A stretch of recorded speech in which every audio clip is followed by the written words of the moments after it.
Hi, I'm John Connor from the power metal band Ravenlight. I just wanted to make a little video to talk to you about the Helix Stomp. This fantastic little piece of gear. I have been using one since about March of this year. We had a few shows that involved quite a bit of travelling.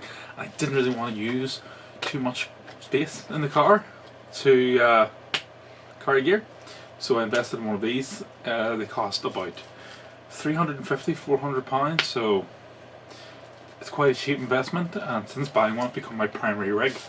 I don't want to go into too much detail about that though, because there's a load of videos on YouTube that will compare it to the Helix LT and the Helix Floor, and I actually haven't used any of those.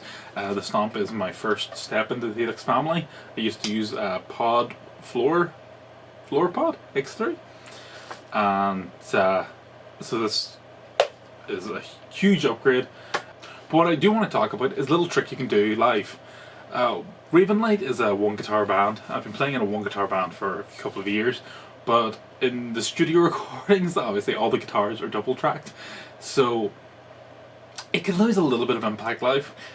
But I've been playing around recently and I found a pretty nice thing you can do with the snapshots in this.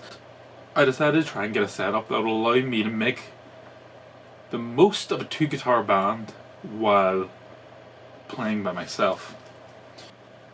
Okay, so how does this work? Well, I've got 3 snapshots set up. Snapshots are features so that you keep the same amp settings but tweak parameters within them. The Stomp lets you do up to 3 at a time, so at the minute I've got this in setting 1. Setting 1 for me is a stereo field. We've got amp and cab panned left and amp and cab panned right. In this particular one, I have got the Angle Meteor and the 4x12 Cali V30 on the left channel, and on the right channel I've got the Line 6 Bedonk and again the 4x12 Cali V30. It doesn't really matter what amp and cab you're using for this, so I'm not really going to go into detail. You can get better results if you use your own impulses, but to be honest, I'm not really a tone chaser. I find something that works and I just kind of stick with it. There's really not much variance between these for me. One's slightly brighter than the other, one's more dull and laid back, but together they blend and make a pretty nice mix. All in all, in this example, I'm not going to go into how to balance the amp or get them to merge, so instead I'm just going to go into the technical side of things.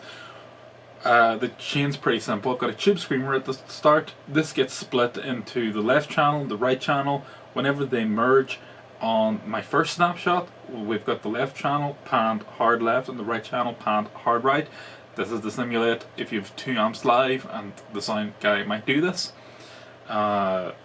After this they go into the chorus modulator, which is a stereo channel because we've got the left and right going into it, and then delay, which is again stereo with left and right going in. If you switch these to mono, I find it'll merge into a mono signal, but we don't want this for this. We want it to be full stereo.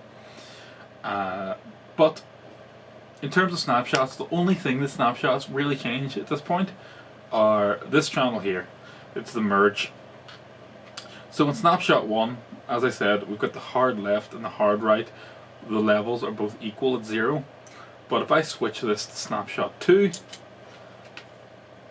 so snapshot 1, if I switch this to snapshot 2, well, you can see that the right channel, which is the B channel, the level is now 0. What this lets me do is, if I'm playing live and I want to have the impact of one of the guitars dropping out, all I do is tap on this and the signal will only come from the left.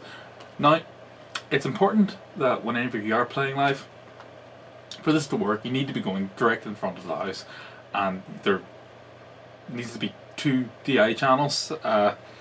On the Stomp you have the balanced jack outputs at the back, but you don't have XLR out. On the other Helix units you do have the XLR out, so it might be a bit easier, but I've never really found an issue. If a venue's of a decent size, they probably have enough DI boxes, or you can just get your own. They're not that expensive and it's always good to have one just in case. In this case you need to have 2, but just make sure that the sound is panned hard left and hard right. When you're on the second channel, you're just going to hear the sound coming from the left. I'll demonstrate that. And now the final channel of this is, I find it very useful. It's the lead solo channel.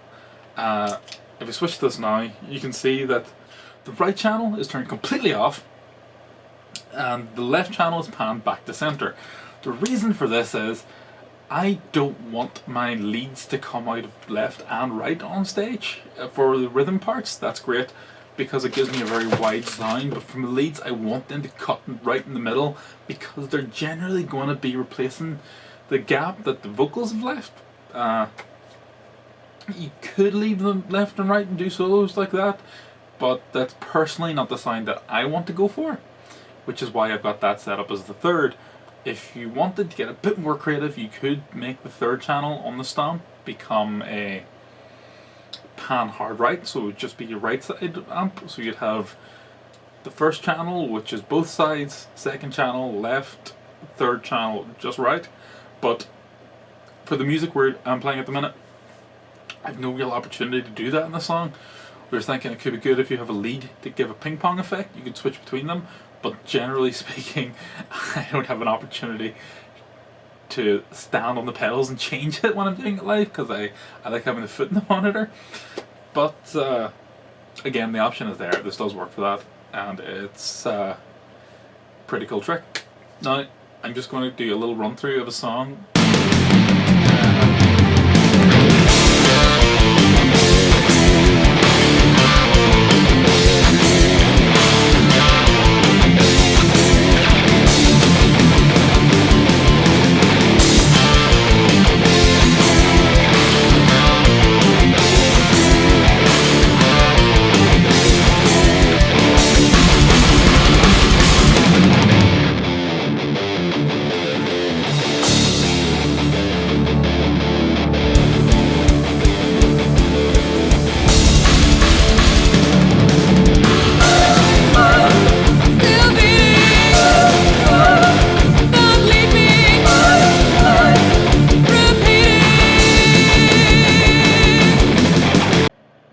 Anyway, I hope you find this video interesting. I've never done a video like this before, and I hope it helped you create a new way to use your Helix unit, and if it didn't, let me know anyway. Maybe there's a way to improve this. Again, it's something we only recently tried out, so if anyone has any experience with this, let me know. But I think for a one guitar band, it does help, but your mileage will vary.